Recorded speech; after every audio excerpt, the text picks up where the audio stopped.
Lubrication system of IC engine. ठीक है, lubrication system का क्या पर्पस है, क्यों यूज करना है, ये सब चीजें हम लोग यहाँ सीखेंगे। तो लुब्रिकेंट्स क्या होते हैं? लुब्रिकेंट्स बेसिकली एक ऑयल है, ठीक ना, जिसे हम लोग हर उस प्लेस पे अप्लाई करते हैं जहां दो पार्ट्स के बीच में रिलेटिव मोशन हो। अगर सिंगल पार्ट है तो वहां कभी भी लुब्रिकेंट का उपयोग नहीं होता है।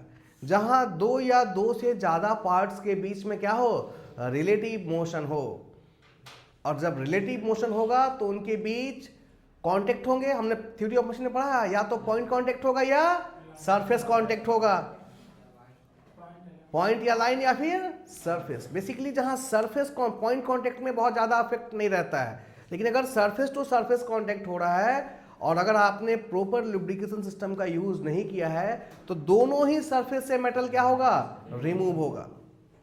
ठीक है, जिसके कारण सिस्टम में वियर एंड टियर जनरेट होगा। तो पहला पर्पस है लुब्रिकेशन सिस्टम का कि वो इंजन में या किसी भी मशीन पार्ट में होने वाले वियर एंड टियर को क्या करे, कम करे। दूसरा, लुब्रिकेशन सिस्टम हम लोग आईसी इंजन में, अगर आईसी इंजन के पर्पस से सिर्फ देखें तो क्यों यूज कर रहे हैं भाई, सिलेंडर और पिस्टन के बीच भी लुब्रिकेशन ऑयल रहता है। उसका एक तो काम है सिलेंडर पिस्टन के बीच फ्रिक्शन को कम करे, और दूसरा सीलिंग का भी काम करे।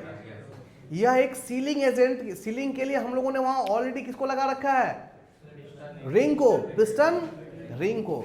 बावजूद इसके कुछ ना कुछ कहीं ना कहीं माइन्यूट गैप रहता है, और उसको फुलफिल करने का काम कौन करता है, हमारा लुब्रिकेंट्स करता है। तीसरा, जो पिस्टन का रिंग होता है वो किसके संपर्क में आता है भाई, सिलेंडर लाइनर के संपर्क में आता है। और जब दोनों आपस में टच होते हैं तो बहुत छोटे छोटे स्मॉल पार्टिकल्स क्या होते हैं, धीरे धीरे रिमूव होते हैं। ये लुब्रिकेंट ऑयल जो होता है, जो लुब्रिकेंट होता है वहां, वो उन सारे स्मॉल मेटल पार्टिकल्स को बहा कर क्या ले जाता है, नीचे लेकर चला जाता है। यानी लुब्रिकेंट्स कहीं ना कहीं क्लीनिंग का वर्क भी परफॉर्म कर रहा है। ठीक है, दूसरी चीज, यह इंजन को सीज होने से भी कहीं ना कहीं बचाता है। क्यों भाई, क्योंकि यह एक कूलिंग मीडियम के तौर पे भी काम करता है। जहां सिलेंडर पिस्टन के पास बहुत हाई टेम्परेचर है, there is a chance of seize of engine because of thermal expansion. अगर थर्मल एक्सपेंशन हुआ तो पिस्टन क्या हो जाएगा, फिक्स हो जाएगा, सिलेंडर के अंदर जाम हो जाएगा, वो मूव नहीं करेगा। तो ये जो लुब्रिकेंट्स हैं ये कहीं ना कहीं कूलिंग मीडियम के तौर पे भी काम कर रहे हैं। ठीक ना, ये वहां से हीट को लेकर के और कहां से जाता है, नीचे चला जाता है। और क्या काम करता है भाई लुब्रिकेंट्स, नॉइज को कम करता है। अगर दो पार्ट्स के बीच में रबिंग हो तो नॉइज प्रोड्यूस होगा ना, लेकिन लुब्रिकेंट्स की वजह से स्मूथ मोशन होता है और फ्रिक्शन क्या हो जाती है, कम हो जाता है, जिससे नॉइज भी क्या हो जाएगा, कम हो जाएगा। और क्या फायदा है भाई, ये कहीं ना कहीं एक फंक्शन और भी परफॉर्म करता है, that is called shock absorbing. Lubricant oil कहीं ना कहीं किसका काम करता है, आपने देखा होगा सॉकर में हमेशा कुछ ना कुछ ऑयल डाला जाता है, ठीक ना। सॉकर के अंदर भी क्या होता है, बाइक के सॉकर के अंदर भी ऑयल होता है। यानी ये लुब्रिकेंट ऑयल के पास एक और भी प्रॉपर्टी है, कौन सी, शॉक एब्जॉर्ब करने की। अब अगर आप समराइज करें कि लुब्रिकेंट्स का आईसी इंजन में क्या क्या उपयोग है, तो पहला कि फर्स्ट फंक्शन ये है कि जहां भी ऐसे पार्ट्स हैं जिनके बीच आपस में क्या है, रिलेटिव मोशन है, वहां फ्रिक्शन को कम करने के लिए लुब्रिकेंट्स का उपयोग होता है। और अगर हम करते हैं लुब्रिकेंट्स का उपयोग तो इससे वहां पे वियर एंड टियर क्या हो जाता है, कम हो जाता है। ये पहला और मेन फंक्शन है। दूसरा, लुब्रिकेंट कूलिंग मीडियम के तौर पे काम करता है। तीसरा, क्लीनिंग में भी मदद करता है। चौथा, नॉइज को कम करता है। पांचवा, शॉक को क्या कर देता है, एब्जॉर्ब कर लेता है। इसके अलावा और कोई, हाँ जी, हाँ, कोरोजन रेसिस्टेंस का भी काम करता है लुब्रिकेंट। जहां पे ऑयल प्रॉपर लगा हो वहां कभी भी कोरोजन की समस्या नहीं आती। तो ये बेसिक फंक्शन है आपके लुब्रिकेशन सिस्टम के। क्लियर है? तो ये तो हमारा था कि लुब्रिकेंट्स का उपयोग करते क्यों हैं। ठीक, अब हमें ये जानना है कि लुब्रिकेंट का जो लुब्रिकेशन सिस्टम है आईसी इंजन का, वो कितने तरह का होता है। ठीक ना? तो आईसी इंजन में बेसिकली 3 तरह का हम लोग लुब्रिकेशन सिस्टम यूज करते हैं। पहले वाले को हम लोग कहते हैं wet sump lubrication system. Sump होता है इंजन के अंदर जो सबसे नीचे वाला पोर्शन होता है, जिसमें कहीं से भी लिक्विड आकर के क्या हो जाए, इकट्ठा हो जाए, उसे हम लोग सम्प कहते हैं। तो पहला जो हमारा लुब्रिकेशन का सिस्टम होता है वो होता है wet sump lubrication. Wet sump का मतलब है कि इस सम्प के अंदर जो सम्प है उसमें हमेशा कुछ ना कुछ लुब्रिकेंट ऑयल क्या रहेगा, इकट्ठा रहेगा, इसीलिए उसे हम क्या कहते हैं, वेट सम्प कहते हैं। जो दूसरा हमारा सिस्टम है इसे हम कहते हैं dry sump lubrication system. Dry sump का मतलब है सम्प में जो भी लुब्रिकेटिंग ऑयल आएगा उसको हम वहां से रिमूव कर देंगे ताकि सम्प हमारा क्या हो जाए, ड्राई हो जाए। अब ऐसा करते क्यों है भाई, सम्प को खाली क्यों कर दिया? ध्यान रहे, ड्राई सम्प लुब्रिकेशन सिस्टम उन इंजन्स में प्रयोग होता है जो कभी कभी 48 घंटे या 72 घंटे या एक सप्ताह तक कंटिन्यूअस क्या हो रहे हैं, चल रहे हैं। इन्हें ऑटोमोबाइल में यूज नहीं किया जाता, इन्हें ऐसे इंजन में यूज किया जाता है जो कई हफ्ते तक या कई दिन तक लगातार चलते हैं। जैसे माइनिंग में जहां खुदाई हो रही वहां 24 घंटे काम चल रहा है। जो इवैक्यूएटर्स होते हैं, जो बड़ी मशीनें होती हैं, 24 आवर्स काम कर रही हैं, जिसके कारण उनके इंजन के अंदर टेम्परेचर बहुत हाई होता है, जिससे लुब्रिकेटिंग ऑयल का टेम्परेचर क्या हो जाता है, बढ़ जाता है। और हमें पता है कि अगर टेम्परेचर बढ़ेगा तो विस्कोसिटी क्या होगी, फ्लूइड में पढ़ा था हम लोगों ने अभी, लिक्विड की जो विस्कोसिटी है वो टेम्परेचर बढ़ने के साथ क्या हो जाती है, कम हो जाती है। और अगर लुब्रिकेंट की विस्कोसिटी घट गई तो उसकी प्रॉपर्टी ही क्या हो जाती है, समाप्त हो जाती है। तो बड़ी मशीनों में जहां 24 आवर्स काम चल रहा है, कई कई दिन तक लगातार काम चल रहा है, वहां टेम्परेचर बहुत ही हाई होता है।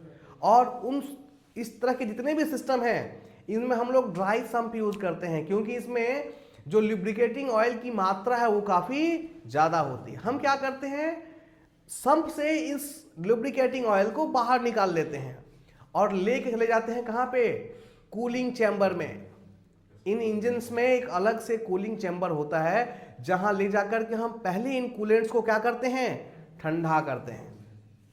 बात समझ में आ रही, क्यों निकाल लिया सम्प से, क्योंकि सम्प में जो लुब्रिकेटिंग ऑयल है उसका टेम्परेचर बहुत हाई हो चुका है, और अगर इसी को हम दोबारा यूज करेंगे तो कहीं ना कहीं उसकी क्वालिटी क्या हो जाएगी, डिग्रेड हो जाएगी, और फिर वो जो जिस फंक्शन के लिए उसको जो फंक्शन परफॉर्म करना था लुब्रिकेटिंग ऑयल का, वो कंप्लीट नहीं होगा। तो सबसे पहले हमें उसे ठंडा करना होता है। ठंडा करने के लिए हम लोग सम्प के अंदर जितना भी लुब्रिकेटिंग ऑयल इकट्ठा हुआ है उसे वहां से निकाल करके कहाँ ले जाते हैं, कूलिंग चैम्बर में, और कूलिंग चैम्बर में ले जाकर के इसे कूल करते हैं, ठंडा करते हैं, ताकि फिर से ये नॉर्मल टेम्परेचर पे आ जाए, ताकि इसकी विस्कोसिटी की जो प्रॉपर्टी है वो फिर से वापस आ जाए।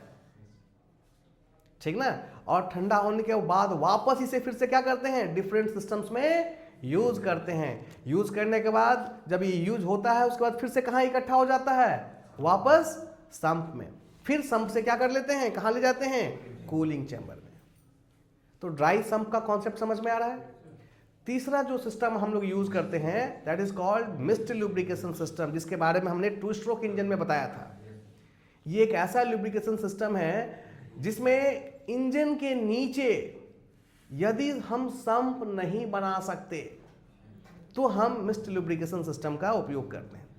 अब 2 स्ट्रोक इंजन में हमने देखा था कि सक्शन और कंप्रेशन एक साथ चल रहे थे, ठीक ना, सक्शन और कंप्रेशन एक साथ चल रहे थे। इंजन का जो पिस्टन का जो नीचे वाला हिस्सा है इसी में हम मिक्सचर को कंप्रेस करते थे।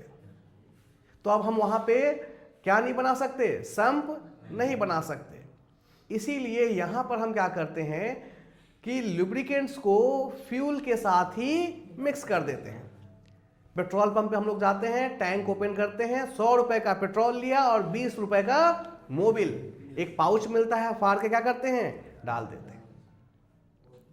और फ्यूल के साथ मोबिल कहां पहुंच जाता है, सिलेंडर और पिस्टन में, और जा करके सिलेंडर और पिस्टन को क्या करता है, लुब्रिकेट करता है। ठीक है, तो बेसिकली अब इस सिस्टम का उपयोग नहीं हो रहा है। कुछ जो पुरानी गाड़ियां हैं जो टू स्ट्रोक अभी भी यूज में हैं, उनमें आज भी पेट्रोल पंप पर आप इस चीज को देख सकते हैं। But in general two stroke का प्रोडक्शन बंद हो चुका है, तो फ्यूचर में ये कंप्लीटली क्या हो जाएगा, बंद हो जाएगा। अब इंजन्स में लुब्रिकेशन के लिए एक अलग से टैंक दिया गया है, अलग से आप लुब्रिकेंट ऑयल को उसमें फिल करते हैं।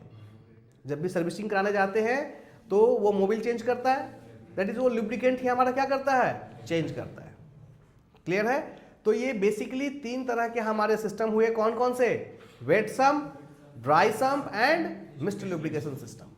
अब इसमें जो पहला वाला है, जिसको हम लोग क्या नाम दे रहे हैं, वेट सम्प लुब्रिकेशन सिस्टम, इसमें भी 3 तरह के अलग अलग पार्ट होते हैं, अलग अलग टाइप होते हैं। पहले वाले को हम कहते हैं splash system, splash lubricating system. दूसरे वाले को कहते हैं सेमी प्रेशराइज्ड सिस्टम, और तीसरे वाले को कहते हैं प्रेशराइज्ड सिस्टम। ठीक ना, सेमी नहीं, कंप्लीटली क्या, प्रेशराइज्ड सिस्टम। क्या अंतर है भाई? स्प्लैश का मतलब होता है, मान लो पानी में अगर आप पत्थर मारोगे तो क्या होगा, छींटा उड़ेगा, उसी को हम कहते हैं स्प्लैश। स्प्लैश सेक्शन कहते हैं जब हम किसी लिक्विड में कोई भी सॉलिड ऑब्जेक्ट को टकराएं तो लिक्विड क्या होगा, उछलेगा। संप के अंदर क्या भरा पड़ा है, लुब्रिकेटिंग ऑयल। और जब हम लोग बैलेंसिंग पढ़ रहे थे तो याद है हम लोग बैलेंस मास लगाते थे, किसकी अपोजिट, पिस्टन का जो निचला हिस्सा था, जो बिग एंड बेयरिंग थी, उसकी अपोजिट क्या लगाते थे, बैलेंस मास। ठीक ना, जब वो मास क्रैंक घूमता है तो मास भी क्या करता है, साथ में घूमता है, और वो मास किसके साथ टकराता है, संप में जो लुब्रिकेटिंग ऑयल है उसके साथ वो बार बार टकराता है। टकराने से क्या होगा भाई, जो लुब्रिकेंट ऑयल है वहां से उड़ेगा और इंजन की इंटरनल पार्ट्स में क्या हो जाएगा, पहुंच जाएगा। लेकिन इससे कुछ ऐसे प्लेसेस होंगे जो जिनके पास जगह बहुत कम है, वहां पर स्प्लैश सिस्टम से लुब्रिकेटिंग ऑयल नहीं पहुंच पाता। ठीक है, बट फायदा क्या है, इसमें कोई आपको अलग से अरेंजमेंट करने की आवश्यकता नहीं पड़ती, ये बहुत ही सस्ता है और सिंपल है। लेकिन समस्या क्या है कि जहां पर बहुत स्मॉल पार्ट है, जहां जगह नहीं है, वहां पर स्प्लैश सेक्शन से हमारा लुब्रिकेटिंग ऑयल नहीं पहुंच पाता। तो इसके लिए फिर आगे एक दूसरा सिस्टम लाया गया, that is called semi pressurized system. इसमें एक गियर पंप का यूज किया गया। लुब्रिकेटिंग ऑयल के लिए कौन सा पंप यूज करते हैं हम लोग, गियर पंप का यूज करते हैं। तो इसमें सेमी प्रेशराइज इसलिए कहते हैं कि स्प्लैश तो यूज हो ही रहा होता है, साथ ही जिन पोर्शंस में स्प्लैश के कारण लुब्रिकेटिंग ऑयल नहीं पहुंच पाता, उनमें हम पंप की मदद से प्रेशराइज करके लुब्रिकेटिंग ऑयल को पहुंचा देते हैं। बात समझ में आ रही है? इसीलिए इसे क्या कहते हैं हम लोग, सेमी प्रेशराइज्ड सिस्टम। जहां जहां स्प्लैश से चला गया वहां तो चला गया, लेकिन कुछ ऐसे पोर्शन है जहां स्प्लैश सेक्शन से लुब्रिकेटिंग ऑयल नहीं पहुंच रहा, तो वहां पे प्रॉपर लुब्रिकेशन नहीं हो पाता। उन जगहों पर किसकी मदद से पहुंचाया, प्रेशराइज्ड पंप की मदद से।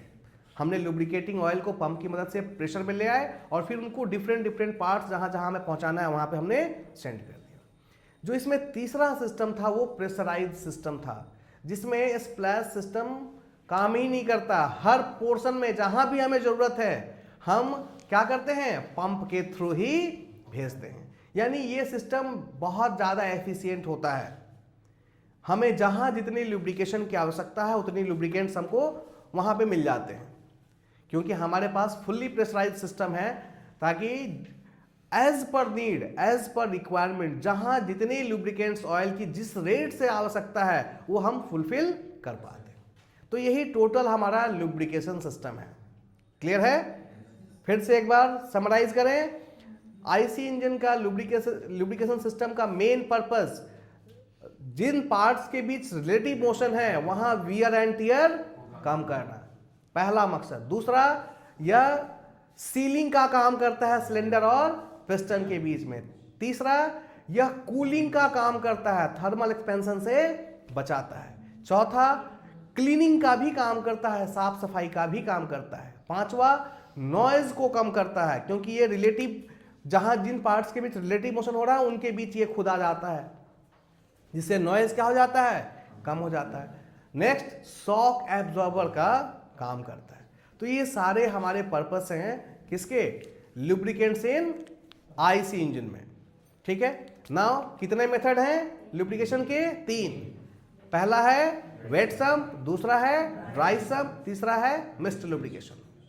वेट सम्प फिर से कितने पार्ट में बटा है, 3 पार्ट में, splash system, semi splash system और सेमी प्रेशराइज सिस्टम, और चौथा फुल्ली प्रेशराइज सिस्टम। क्लियर है।